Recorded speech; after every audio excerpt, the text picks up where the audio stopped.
This is the Seven Figure Agency Podcast. Discover the strategies and techniques to grow a highly successful and profitable digital marketing agency with your host, Josh Nelson.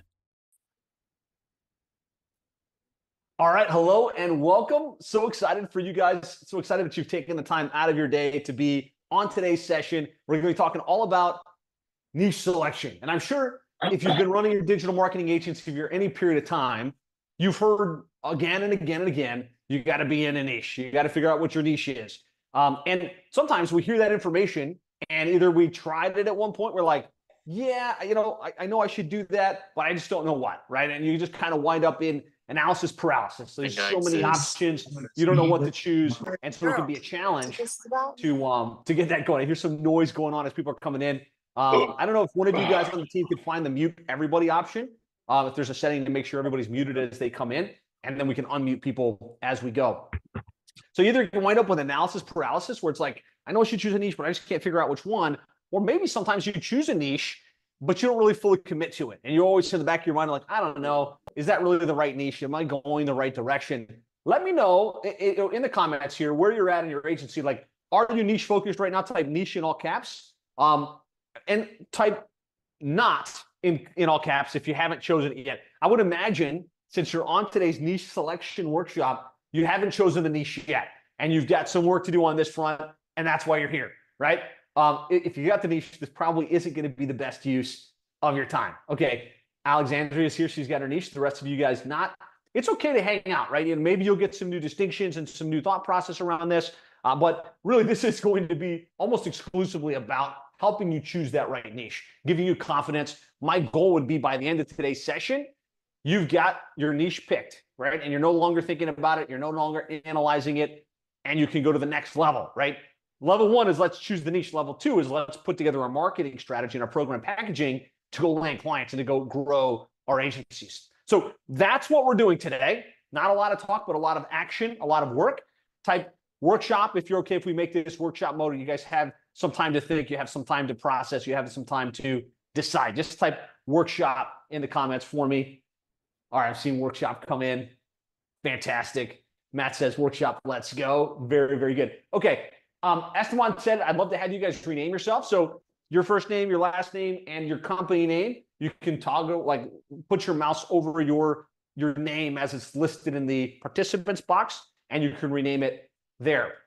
So I'd love to get to know you guys just a little bit. Again, the more I understand about you and where you're at, the better the brainstorm process can be. And so I'm going to pull up a panel here real quick.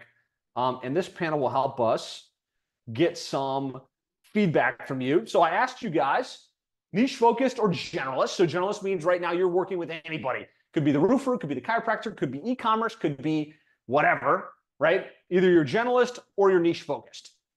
And I'll give you just a couple seconds because I know most of you guys in here are generalists, but you're thinking of going niche, right? You've heard the advice, I should go niche. You just haven't picked it yet. Okay. Excellent. I'll give you guys a couple more seconds. It looks like 65% generalist, about 34% of you are niche focused. Fantastic. Good to know. So I'm going to end that poll. I'll share the results. That way you guys can have some idea kind of what the lay of the land is. The next question I'd like to ask, just to kind of get to know you guys a little bit better, is what stage are you in your agency's growth? I'm gonna launch this real quick. Stage are you? And so there's really a couple of stages. Either just getting started, you don't have any clients today. You're in the struggle phase, which means you're less than 10K, but you've got some revenue. Scaling, you're 10K plus, kind of 10K to 83,000. And then significance, 83,000 plus. Titan status, you're already running multiple seven-figure agency, $166,000 in monthly recurring revenue. So just pick that real quick. Again, this helps us get a sense of who we've got on the line and helps me better craft today's session to match where you're at and kind of how I can help move you through these stages as quickly as possible. So looks like some of us just get started. Some of us in the struggle phase, about 20% in the scaling phase, and a handful of you guys already at significance. Super cool. Fantastic. Amazing. All right. I'm going to end this poll in just one more second. If you haven't answered yet, let us know. And this session I've found could be applicable even if you're at multiple six figures, seven figures, because sometimes we build a niche, a generalist agency. We've got a bunch of clients, we've got a bunch of recurring revenue, but we're trying to reinvent the wheel from one client to the next, and there's no scalability to our client attraction process or our delivery process. And so we don't wind up with the freedom that we're after. So we have maybe some revenue coming in, but the ability to scale is limited. And so this process of choosing a niche and doubling down all our effort on one particular vertical can be a game changer, regardless of what stage you're at in your agency's growth. So I'll share that result with you guys so you guys can take a look. Now, I feel like I've got to know you guys a little bit. The last question I want to just let me know in the comments, what type of services do you provide? Are you like SEO agency? Are you a Facebook ads agency? Are you a Google ads agency? Are you full service? How would you define yourself? It just helps me get a sense kind of what it looks like in your agency. Full service, couple full service. I'm a big fan of running full service, especially in the niche focused agency. Get some social media marketing agencies here. A lot of full service agencies, fantastic. You're definitely in the right place. Customer retention and loyalty through Gmail, email, amazing. Fantastic. Great. Really appreciate you guys engaging with me, kind of sharing with me. Again, if you can have your webcams on, if you could be on the chat, that way we can make this a two-way conversation, that would be phenomenal. I've got a great workbook that I put together that's going to help drive today's conversation. You can access that by going to sevenfigureagency.com/niche-workbook. sevenfigureagency.com/niche-workbook. Somebody on my team, if you could grab that link and put it into the comments, that opens up to a Google Doc that we're going to use to drive today's session. Justin or Esteban or Henry, one of you guys, if you could put this link into the chat, that would be super helpful for everybody. All right. Thank you, Jeremy. Appreciate it. Okay. So when I think about what we're looking to accomplish, right? All of us here, we run agencies. Some of us are niche, some of us are generalist, some of us are full service, some of us are very specific.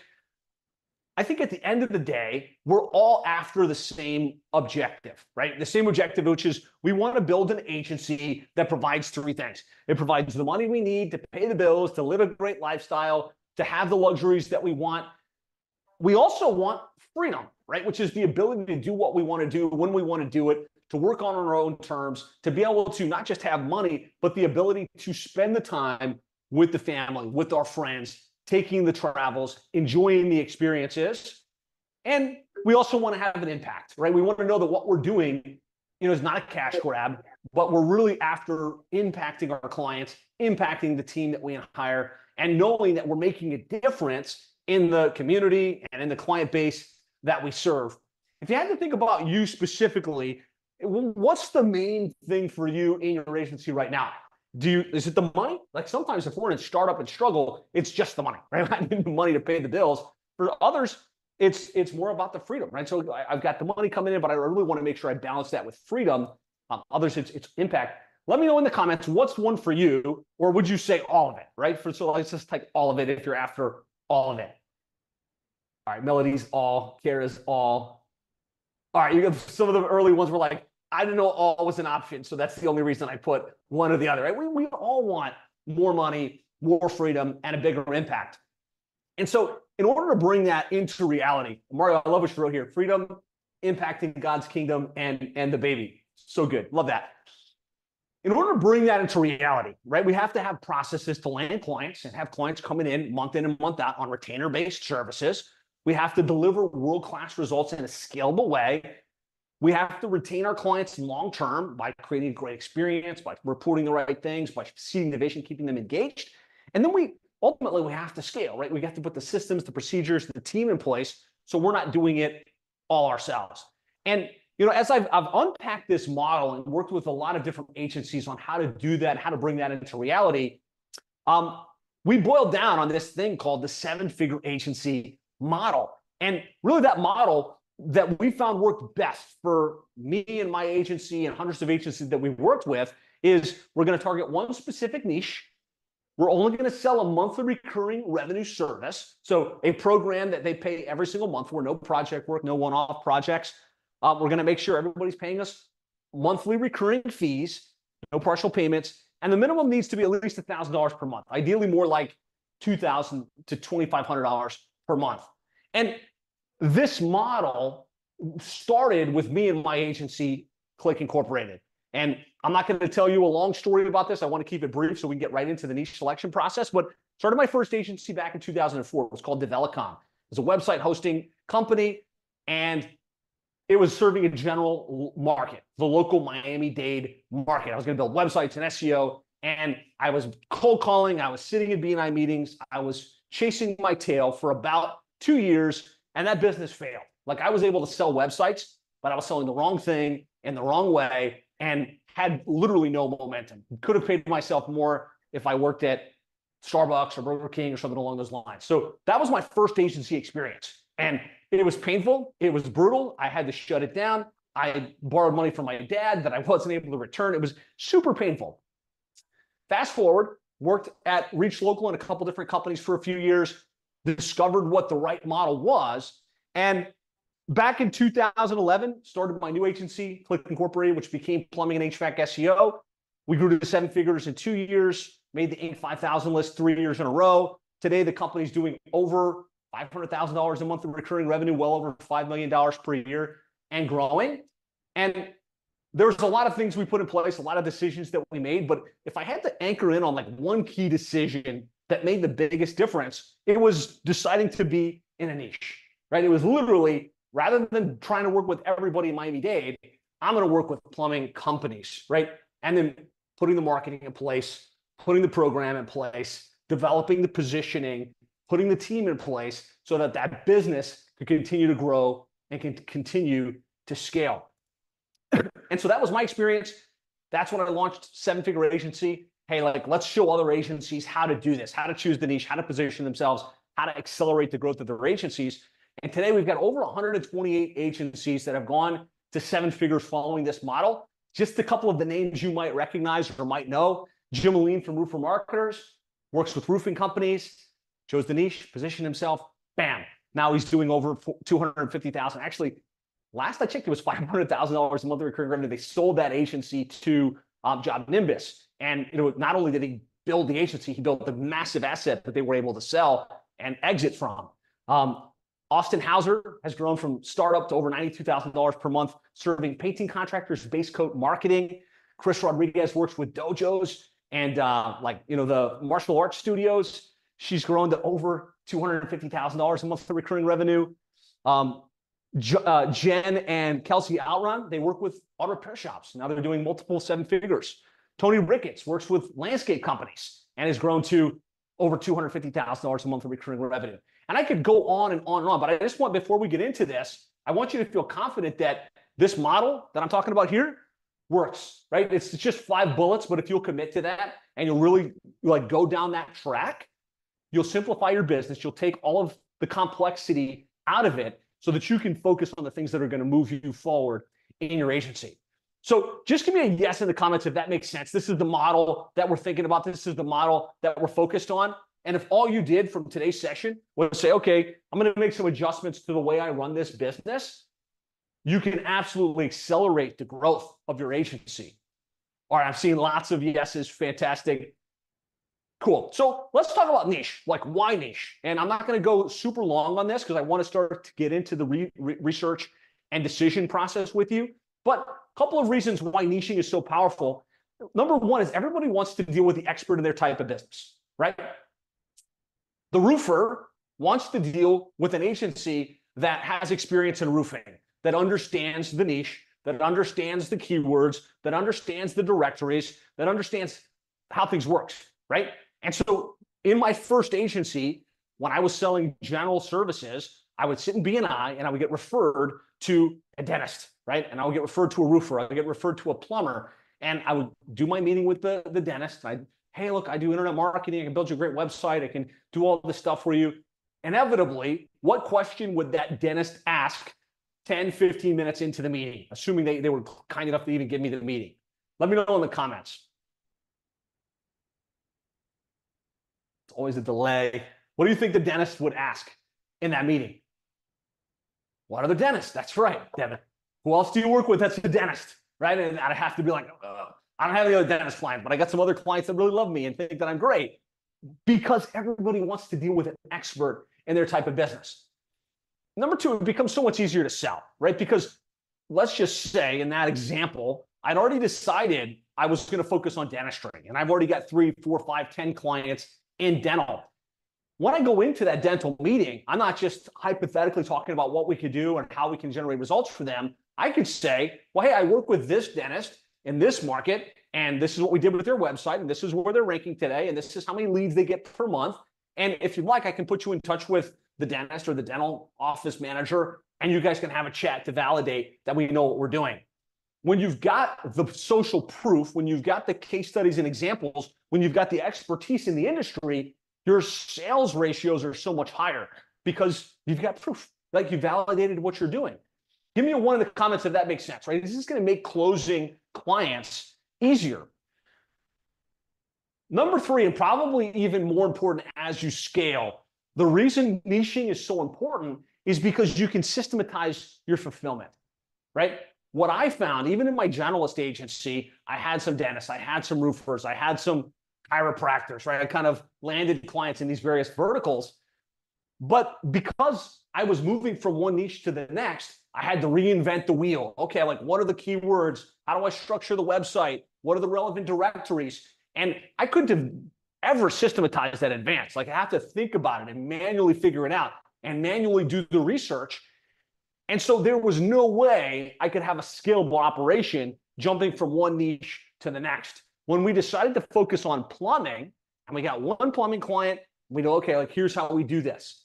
And we could take what we learned from that first client and apply it to the next, and apply it to the next. And ultimately, we were able to map the entire program in advance. Like here's what we're going to do with the website. Here's the pages we're going to create. Here's the titles and the H1s and the meta descriptions based on their city. Here's the tools we're going to implement. Here's what we're going to do with the paid search campaign. Here's what we're going to do with the retargeting. Here's the directories we're going to add them to move them up in the search results. Because you're in a niche, you're able to systematize that stuff in advance. Just type systematize in the comments here if that makes sense. Like the only way you're going to scale is if you can develop proven systems in advance. You can systematize it. You can remove yourself. If we all said one of the key goals that we're after in our agencies is more money and more freedom, well, if you want more money and more freedom, you can't be the one doing all of the work, right? And so you have to build a system. You have to build a team that can execute. You can only do that, I think, if you've got proven experience and you can actually map things out in advance.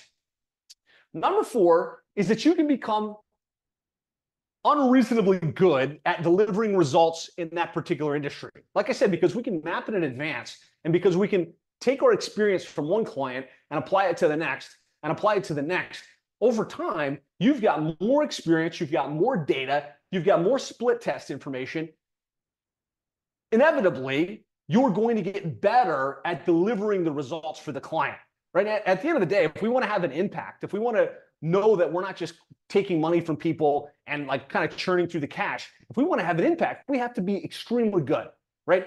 And you become extremely good by being in a niche and developing that expertise and having your whole team focused on that one industry. You can become so good, which gives you more confidence, which helps you land more clients, which helps you feel more confident as you charge more down the track. And what I found is truly is the fastest way to accelerate the growth of your agency, right? Just being in the niche, putting the marketing system in place, becoming hyper relevant to that industry, having the case studies and examples, and then combining that with a proven system, a proven service offering that you can deliver and confidently knock it out of the park for your clients gives you an accelerated growth path within your agency. So any questions on this, on why niche, why being in one particular vertical is helpful, why it's going to accelerate your growth? Like I said, my goal is to answer all your questions and to give you the strategy to go select that one niche so that you can stop thinking about it and just say, all right, bam, this is the one I'm going to focus on. I'm going to go after it. I'll give you like 2 seconds here. If you've got any questions, you want to post them in the chat. Otherwise, I'll keep moving forward. Is your offer very narrow? So Laura, no. What we found is being in a niche, you want to have a more comprehensive service offering. So our program is, we call it a growth program, website, built to convert, doing SEO and Google Maps optimization, running paid ads, doing database reactivation, putting marketing automation in place. We charge between $3,000 and $5,000 per month to go implement that for plumbing and HVAC companies, right? And we started at 1,000, and then we went to 2,000. Now we're between $3,000 and $5,000 per month plus ad spend. So could you have a narrow offering? Potentially, yes, I think you could. I think, though, that it's better to have a more comprehensive solution, because then you can really make sure you're moving the needle for your client, generating leads, generating sales, generating revenue growth, and you're going to be stickier, right? We found our retention is much better when we do a comprehensive service than just doing SEO or just doing Facebook ads, for instance. Esteban, I see your hand is raised, so happy to answer. Thank you, Josh. We have a question from Dan. Some of these questions pop up and they get lost. But Dan Wildebor, I believe is how we pronounce your name. Do you now turn away the dentists because they're not your niche, even if they really want to work with you? Yeah. So like, as you grow and scale, you have to get good at being able to say yes to the right fit and no to the wrong fit, right? And so we were a generalist agency for a period, which means we work with everybody. Once we started getting momentum within plumbing, we already had the program defined. We already had the launch package, that went out. We already had all of our marketing assets. And so when we did get the random, hey, I'm a roofer, hey, I'm a dentist, hey, we're not a good fit, happy to refer you to somebody else. Early in the business, that's a little bit hard to do. I think you need to have at least 5 clients within your niche to say, okay, I've got some momentum here. The growth system is purring, and I can start to say no. But until you get at least 5 in the niche, I would say keep yourself open, because you never know. Like, you might pick a niche on today's session. Let's just say it was like restaurants, and then find out you're struggling with restaurants for whatever reason, but you're starting to get referred to some other vertical you weren't even considering. Dental offices, for instance. And if you get more momentum, I always say follow the path of least resistance. So yes, ideally, when you're at 5+ clients and you've got the momentum, you can confidently start turning away other clients. The other question I think often comes up on that same question or that same line of thinking is, well, I've got this generalist agency. I've got 17 clients. It's $30,000 a month recurring. Are you telling me to shut that down and just do the niche thing? And I'm saying no, right? We want to keep our recurring revenue from the general agency, but we want to focus going forward and say, hey, look, I'm going to focus on damage restoration companies, for instance. And you're putting out marketing, you're putting out positioning, you're joining an association, and now you're all in on damage restoration. That doesn't mean you don't continue to serve those clients, right? That doesn't mean you like turn off your revenue stream while building a new line of business. Hopefully that makes sense. Esteban, were there any other questions here that you wanted to make sure I didn't miss? There's one last question that just came in, is more like a comment, but there is a question. Now, it says here, not everyone can afford our services in a niche, but want the results we deliver, which leads to frustration and have an impact on our sales. This is from Lou.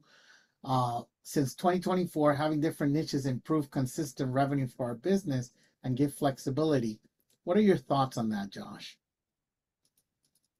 Yeah. I'm sorry. Can you repeat the question one more time?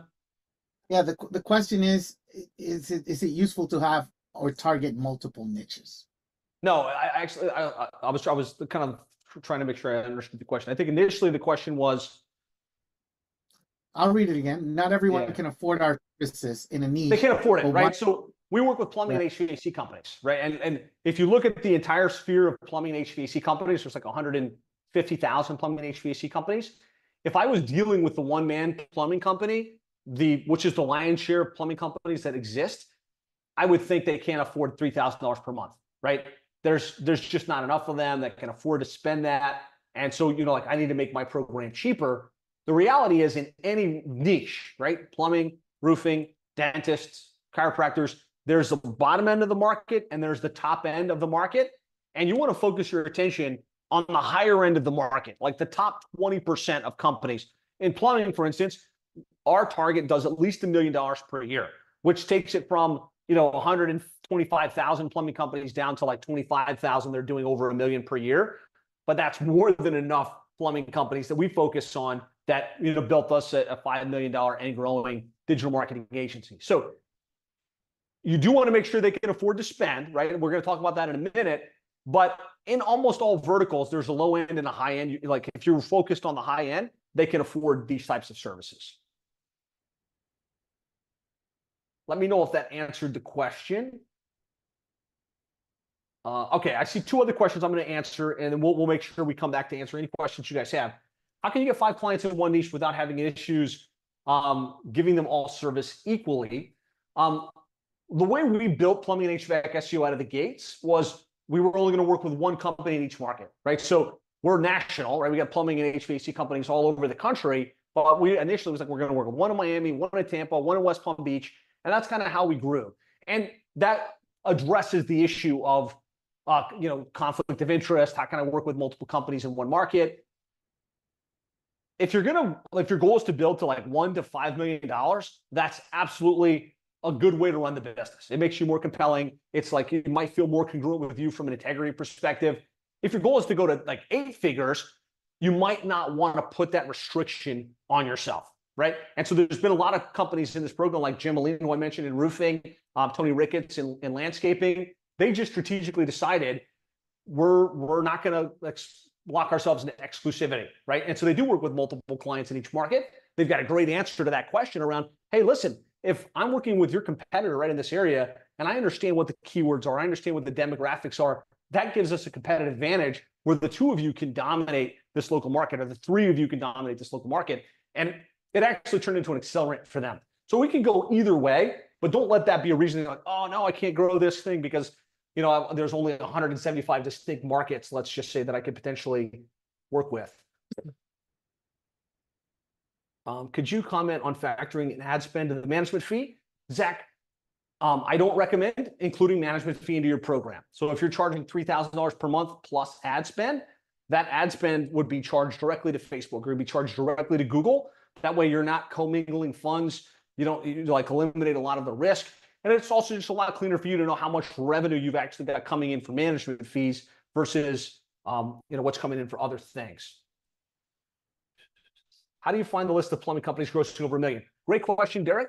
There's a great tool called Data Axle, which we'll pull up here in a minute. I'll kind of show you how to access it. But you can type in the industry, and you can run a quick search. How many damage restoration companies are there total? How many of them do over $500,000 per year? How many of them are in the Southeast portion of the country, right? And that helps you kind of do this analysis to find that type of information. These are great questions. I wish I could answer all of them. We'll definitely leave some space at the end to answer additional questions. But I appreciate you guys engaging. Did I miss anything super urgent in the questions, Esteban? Good. Okay. So let's get into how to choose the niche. Like, what are the criteria you want to think through? That's the meat and potatoes of what we want to do here today. Number one is we want to make sure that they clump together or self-identify. So an example of this would be contractors. What's a contractor? That's a very loose term, right? Could be a roofing contractor, could be a deck contractor, could be a plumbing contractor. Nobody identifies themselves as a contractor. So saying you're contractor marketing services, very, very, loose, not ideal what we're looking for.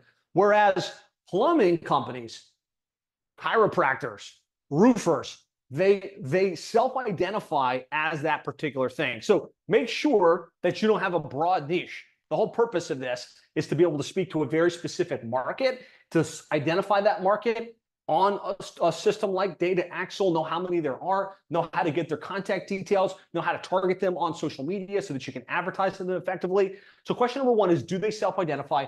Question number two is, do they have a propensity to invest in marketing, right? And so across the spectrum of companies, there's maybe a lot of them, but they don't necessarily market. So for instance, like nail salons, you think, wow, there's got to be hundreds of thousands of nail salons. There's one in every single city across the country.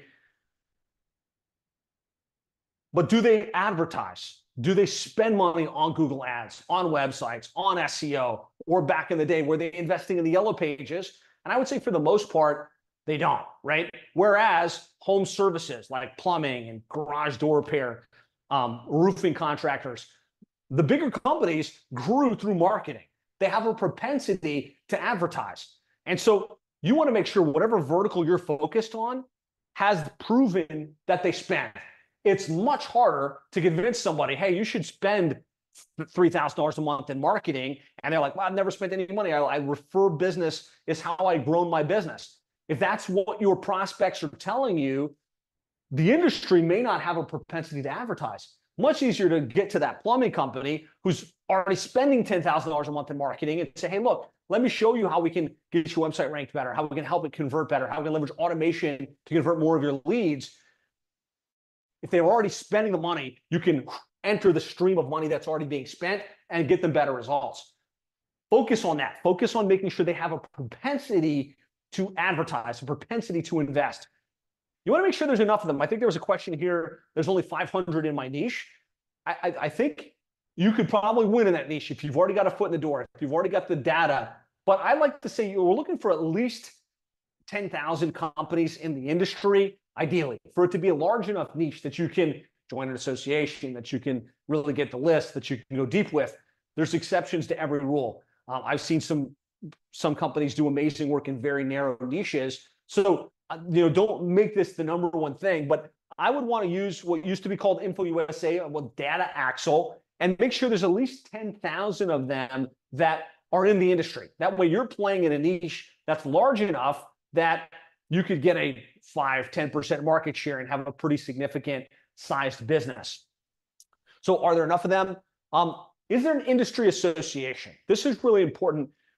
If they self-identify, and there's an industry association that you could join that has ongoing continuing education, that has live events that you can be at, that you can participate in, that's one of the key criteria I would look for in any niche if I were restarting from the ground up. Actually, I'd look at all of these, but this is super important. So if you were to say whatever niche it is, plumbing companies, it's like, is there a plumbing association? Bam, you get the National Plumbing Association, you get all of these groups. You can click in and see that there's events happening in Dallas, in Atlanta, all throughout the country, all throughout the year, which means I've got an opportunity to access them. I've got an opportunity to get in front of them. I have an opportunity to not just Facebook advertise, but also be live and in person. So we want to make sure that there's an industry association. Do they have live events? This is kind of like I combine these two bullets, but are they gathering? That's really important. We want to know that there's an event I could put a booth at. There's an event that I could come speak at in that industry multiple times throughout the year. It's one of the key plays in the growth system that we'll be sharing with you guys. And then another question. So a lot of this stuff is more demographic information, like just considering. But the other one is, do you have a background or affinity for that niche? And that means, like, did you run a business in that industry? Did you work in that industry? Do you have some background or experience that can make it much easier for you to enter into that particular vertical? A great example of this, like this question of, do you have background or affinity, is Brian Stearman. He runs an agency called Landscape Marketing Mechanics. And he was focused on restaurants. Like he was like, man, I'm gonna run an agency for restaurants. And he was struggling. He wasn't getting any momentum. And I was like kind of going through this exercise with him. And he said, I hadn't considered it, but before I started this business, I ran and sold a landscaping company. And I was like, well, that seems like that would be the most logical place for you, right? You've got experience there. You ran the business. You'd be able to talk the talk. You probably got some relationships. You kind of probably know where they hang out. Why don't you do that? And he's like, okay, cool. And he went down the landscaping niche, grew to 7 figures, and he's running a great business to this day. And that's a great example of, like, let's not make this harder for ourselves than it needs to be, right? If we've got a background that we can plug into, if our mom was a dentist, if our dad, ran this type of business, if we worked in that type of industry, is there a background or affinity? Like, do you really enjoy it? Are you passionate about it? This is another one of those bullet points, but it doesn't have to be, right? So as an example, we run a $5 million plus plumbing and HVAC marketing agency. And you say, like, Josh, what's your affinity? What's your background? Did you run a plumbing company? Did your dad run a plumbing company? No, I literally had no experience. I worked at Reach Local. I sold a couple of plumbing companies while I was there. I got to talk the talk and kind of meet some of the guys. And we just started getting success. And so for me, it was more the background piece where it's like I already had a couple of plumbing companies that I was starting to get results for. And it became easier because my track record was there and I didn't have to invent it from the ground up. So hopefully That's helpful. Any questions on this thought process around choosing your niche? We're going to get into some exercises here in just a sec. Getting a list. How do you find the plum company? Yeah, Data Axle. Could somebody drop the link for Data Axle into the chat? Okay. So some of the top niches, this is a question I get all the time. It's like, well, what are the best niches? You work with hundreds of companies. What are the niches that you found work well or that you would recommend? So some of the top niches, and this is going to be hard. I probably should have shared my screen. It is in your workbook, so you can see it in the workbook here. But home services has been great.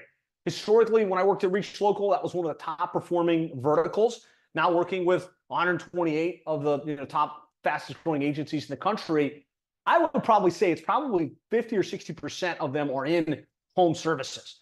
And so what I would caution you, though, is don't be like, I'm going to be the home services expert, right? I'm going to go after home services. That's my niche.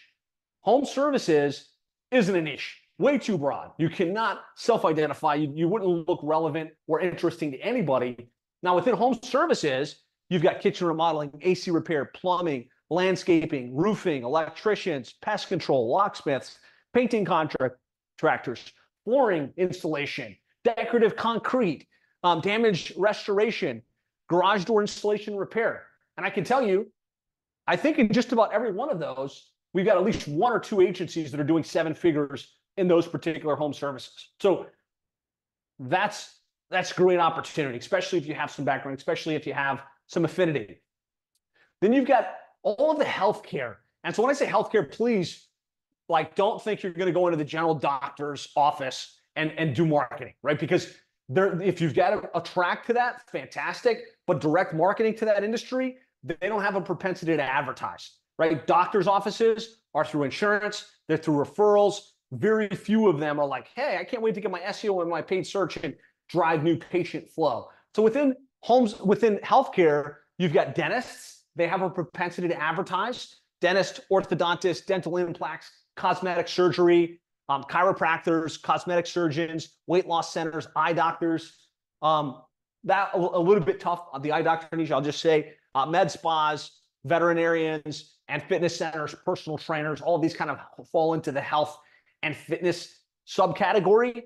And I would encourage you, think more micro than trying to think of a full industry. So healthcare marketing experts that's gonna struggle. It's not really gonna land with anybody. But being the weight loss center marketing experts, that's relevant, right? And even within dentistry, rather than trying to go after all dentists, go after cosmetic dentistry or like orthodontics. Like if you can get very, very specific with the industry within the industry, you can really go deep.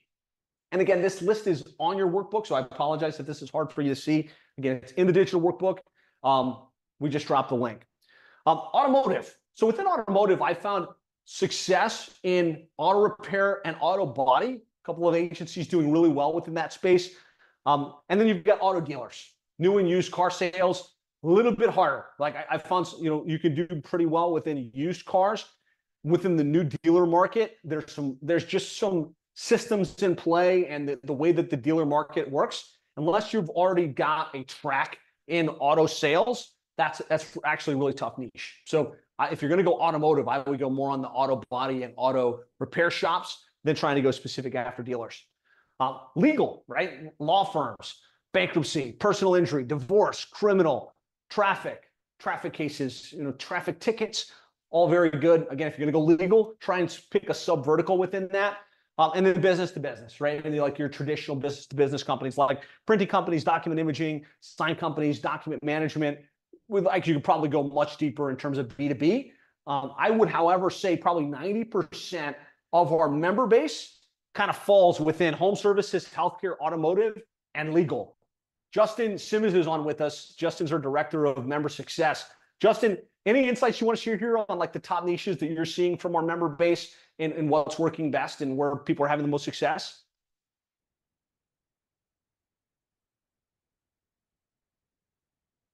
Justin, can you hear me? Maybe Justin walked away from the... Here you go. There you go. I unmuted you. All right, cool. Sorry, I'm not a co-host yet, so that's why. The question was kind of some of the top sites or top niches you said. It's really because I'm seeing a lot of questions in there. So that it's really anything for everybody's questions, but home services is really big. Med spas, I know somebody mentioned that. Legal is really big. The big thing to keep in mind, everyone, is you don't want to go so broad that you're splitting your focus and your time. And I'm seeing those kind of questions come in. You want to make sure that, hey, I'm really good at plumbing and getting those results. And you're going to really find that there's more than enough in that niche before you have to go add sub niches and things like that in terms of like landing more clients. And you want to get really good at delivering results for a med spa, for an AC company before you add in the other things. You want to make this for your team and for yourself, all repeatable, scalable processes. So those are the things to keep in mind. Kara just dropped on home inspections. Yeah, we had a couple members who were in that kind of space. So anything can be a niche. I would go back to those questions Josh mentioned. Look at the numbers, how many people are in them. Josh, I don't want to jump ahead. You might get into the math of it, but you don't need a ton of clients to be a seven-figure agency. Yeah, good questions. I'll kind of jump in. Justin, thanks for answering that. Can somebody mute? There's somebody's audio coming in really loud. Bang. All right, we got her. Home inspection. Yes, well, I think within the real estate market, you've got realtors, loan officers, home inspection companies. Those are the main three. They tend to be referral based. I mean, for the most part, they refer business back and forth. They don't want to spend on marketing. So I would probably shy away from that unless you've got a really strong affinity. Like you've got a network that you're tapped into, you've got some great experience, and you're willing to like kind of think outside of the box. So, you know, just doing website SEO pay-per-click for the typical home inspection company may not win the day. But if you can get creative and help connect them with realtors and loan officers and help them build referral networks, you can create a niche and a strategy that's completely unique. Home staging, Christine, is probably really good. I would think if you got a background there and like you can help them come up in search, you can help connect them with realtors that hire these types of home staging companies, that could be a really solid niche. Financial advisors, same thing. You know, what I found with, I do know a couple that have gone to multiple seven figures in home with financial advisors. You can't just do SEO and pay-per-click for that industry. You've got to be able to show them how to set up like what they used to do, plate licking seminars, where it'd be like, bam, we're going to drive 25 people in your local market to the local steakhouse. You're going to pay for this steak dinner, and he's going to do a presentation, right? If you can show them how to fill the room, make those offers, that can work, right? But you have to, you know, kind of bring that strategy and show them how to implement it. So in certain verticals, it can work, but you have to really come up with some creative approaches to the way you deliver results. Okay. So in your workbook, I've got this niche selection worksheet, which this is like a bonus step, but I'd love for you just to kind of pick, just put in the comments here, out of those industries I just mentioned, home services, legal, automotive, what's the area that you're considering right now? Devin wrote med spas. This is where I want you to do some creative thought here. Painting companies, garage door repair, fantastic. Financial advisor that came up again, home remodelers, cool. You guys are thinking on the right track here. I'm going to pull up a couple of things on a browser while you guys are typing. Insurance, you know, depending upon what type of insurance, home insurance is tough, right? I do know one seven-figure agency that works in home insurance, and they're very big within one of the big brands, but it's very competitive. They don't have a lot of money to spend. Unless you're really well entrenched, I wouldn't recommend it.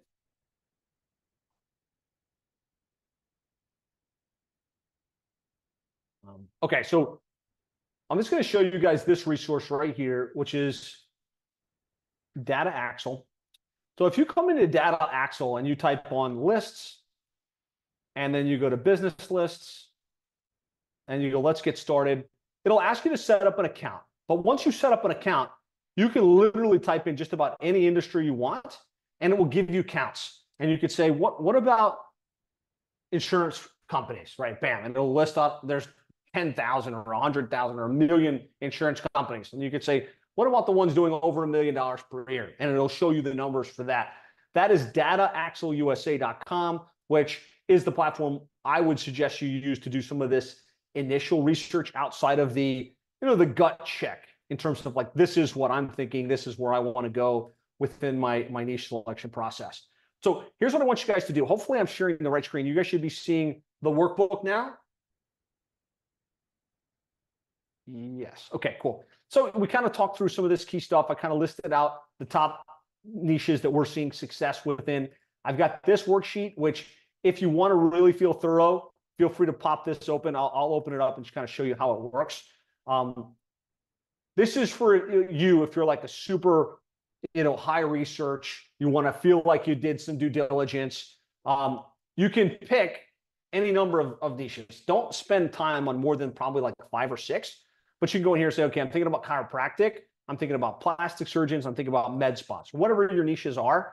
And then you can use Data Axle to put in how many companies there are in those industries, how many are doing over $1 million. In my mind, probably you can sell to anybody, but your growth is going to come from the larger companies doing over $500,000 or $1 million plus. And so this gives you a good count, like how many chiropractors are there doing over $1 million in this particular instance.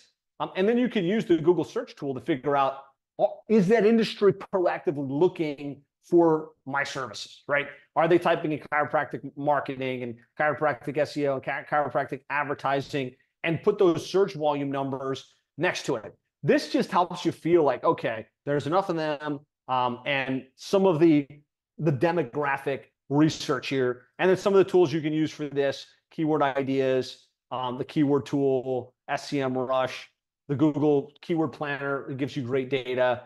So these are some of the tools you can use in order to help refine this process. I don't want to use a bunch of our time right now going through this, but I did want to provide that as a resource to you guys that want to like really feel like you've done a thorough review of this process.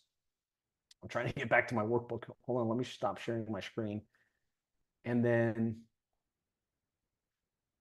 where did it go?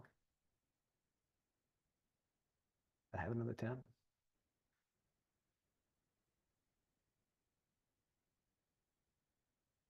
Okay, I found it.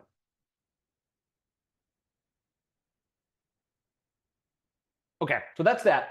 Here's what I want you guys to do now. You have enough thought in this, right? You've heard about the key criteria. You've heard about the things that you're thinking about. You've heard about the top niches. You've probably been thinking about this for quite some time. Otherwise, you wouldn't have come to today's session even thinking about your niche. What I want you to do next is, in this spot right here, pick your top 3 niches. I want you to put down 3 niches, not a dozen, not 12, just 3 niches that you're heavily considering. And I'm going to put a timer up, and I'm going to give you guys,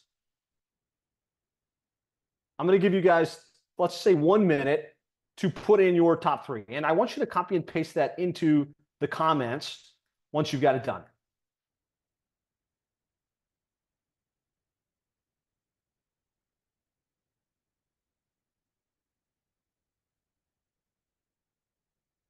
Is the clock enabled on this?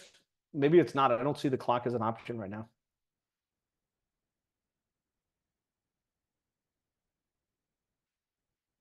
That's fine.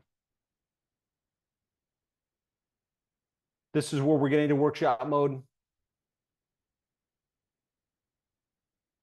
All right. Garage door, kitchen remodeling, window treatment, traffic tickets, home inspection, endodontists, says Kara. Let's see. Talent, AI systems, healthcare, multiple vitamins, outdoor survival gear. Okay. Devin, med spas, cosmetic doctor, dermatology. Okay. Zach, HVAC, roofing, day spas, cosmetic surgeons, life coaches, cleaning services. I would say life coaches is a little tough.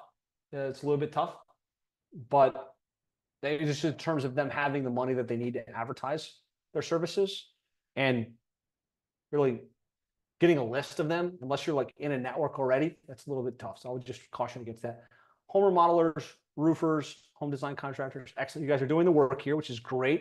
I'm not going to read everybody's, but I like the fact you guys are dropping these into the chat. You're doing the work, right?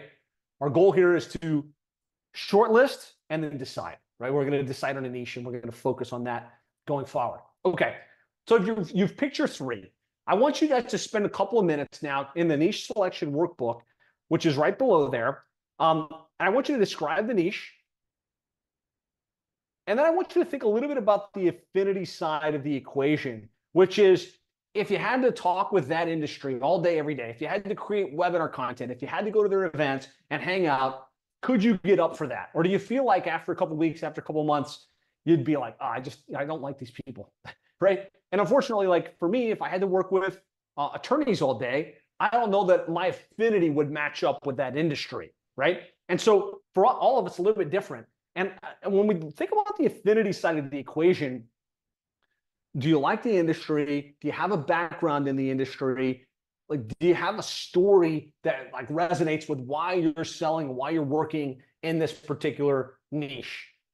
A good example of this is Billy Sticker from Chiro Candy, runs one of the top agencies serving the chiropractic space. And he's passionate about chiropractic. He actually had created a podcast around, before running an agency, around chiropractic and how it helped to improve his life and it aligned his spine. And he's passionate about that topic. So he built his agency around chiropractic. If you can have that affinity and have that background story, it helps with the growth within the space. So let's do this, everybody. I'm going to give you 2 minutes now. Everybody, just those top three, do you like them? Do you have a background in that particular space? And let's do the work here. This is going to help you come to decision. I'm not going to let you get off today's call without picking one.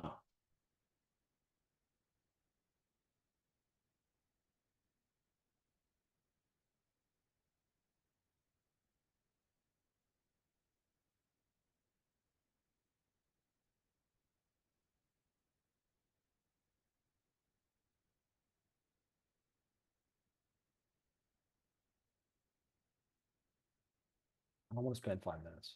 Let's do 1 minute. 1 minute, guys. Not exactly related, but a little bit. Okay, Marcus, good. Seems like you're on the right track there.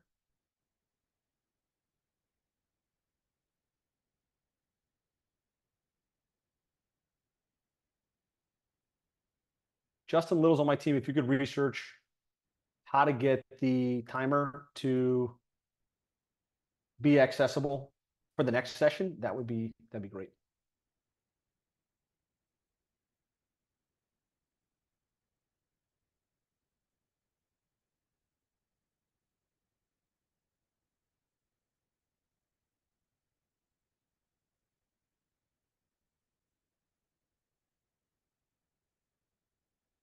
Thirty seconds.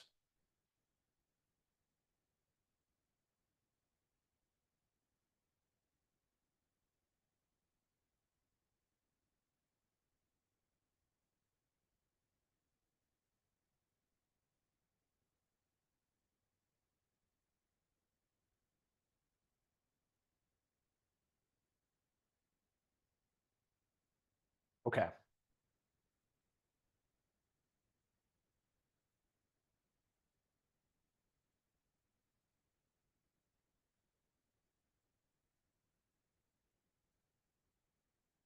Keisha says, drawing into blanks, perhaps I realize there's a lot of things I like versus dislike. Okay, cool. Good awareness. That's good. Okay. Next thing I want you to consider on all three of these is two things. Can you get the results? So ideally, like, do you know what you would do? Like, ideally going into this niche, you should be like, okay, if you're going to work with financial institutions or if you're going to work with financial advisors, can you get them results? Do you know how to get them, people that are looking to invest their dollars? Do you have a strategy around how to fill the room at the local office or using webinars? Like, do you have a strategy that you can roll out? Do you have a client or two already in the industry that you've knocked it out of the park for? Ideally, a lot of you guys are already kind of running successful agencies. You're looking to pivot to the niche market. So looking at that client list and seeing like, where do I have the biggest wins? Where do I have clients that I've crushed it for, that I really enjoy working with? That's where this can I get them results comes into play. And will they pay, right? And that's the question of propensity to advertise. Do they have $2,500, $5,000 plus ad spend that they can invest? Is this industry going to be able to invest in that level? Kara says, home inspections is my background, also includes structural engineering inspections. It's a little more solid than home inspection. If you've got a background in home inspections and you can say, look, I run a home inspection company, I figured out how to use social media, how to make the connections with realtors, and that's what I'm bringing to the table for the home inspection market, I think that would be super interesting and relevant. What if we don't have any experience within our niche? Victor, if you don't have any experience, you can still have a hypothetical niche. I would think you can keep yourself a little bit more open at that phase in the business, right? If you don't have any experience with any clients to this point, you need to do some of the sitting in BNI meetings, making connections, creating some opportunities, and then figuring out, okay, plumbing seems to work well for me, roofing seems to work well for me. Go in with the hypothetical based on what I showed you, like all the verticals that work well, but kind of leave yourself a little bit more open early in the process. How do you figure out if the niche has enough money to repay you in terms of your services? That's just trying to look historically within the industry. I can't point to a specific resource, but if you think about, type in what niche you're considering, I might be able to tell you. But if you think about garage door companies, attorneys, roofing contractors, historically, even back before internet was a thing, they all advertised heavily in yellow page ads, right? So if you think about would they have had a big section within the yellow pages, that's probably a pretty good niche in terms of their propensity to spend. Chiropractors, yes, they have the money to spend and they will spend. Very competitive. Obviously, lots of people that sell into that space.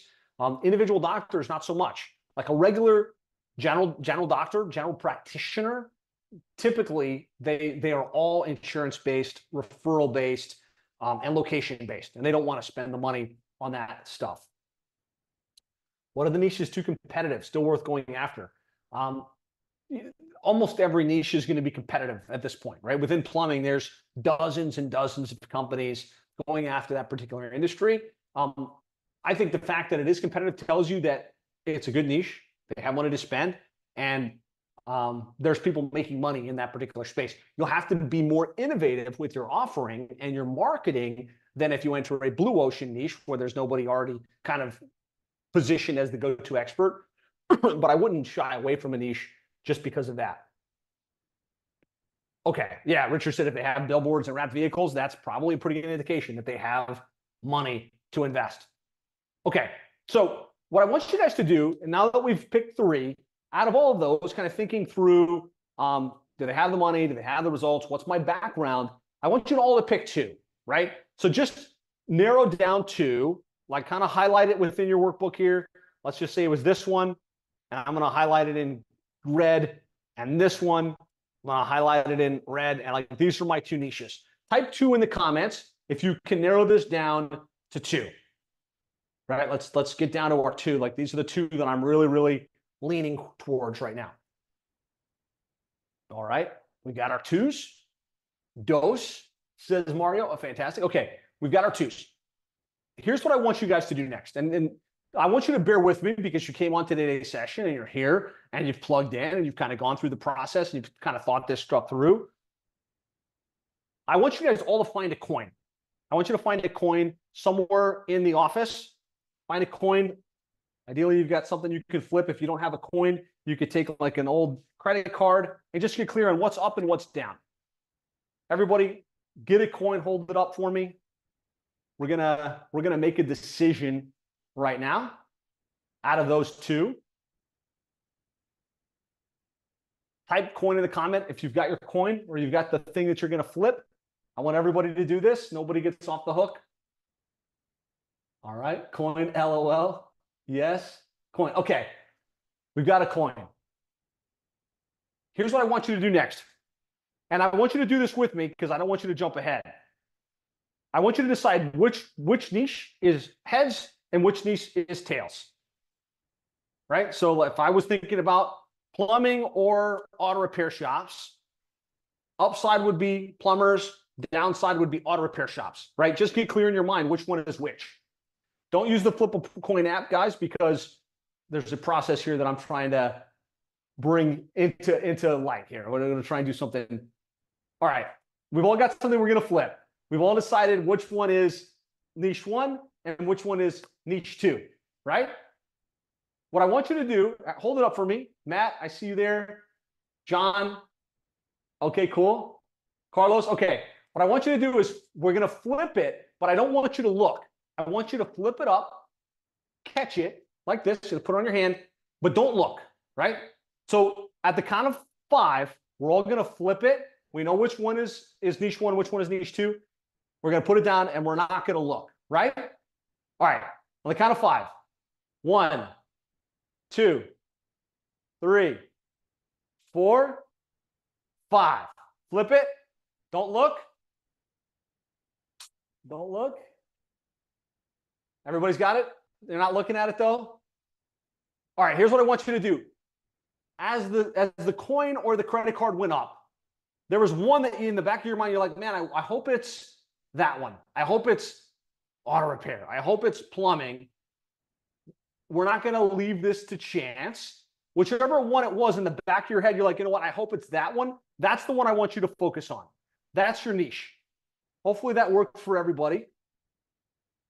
Dr. CK says, I love it. Okay, put in your workbook here and then in the comments as well what niche you're going to focus on. Let's get that decided, right? There's no perfect niche, but ideally if we can pick one, now we can get off the blocks and we can go make decisions.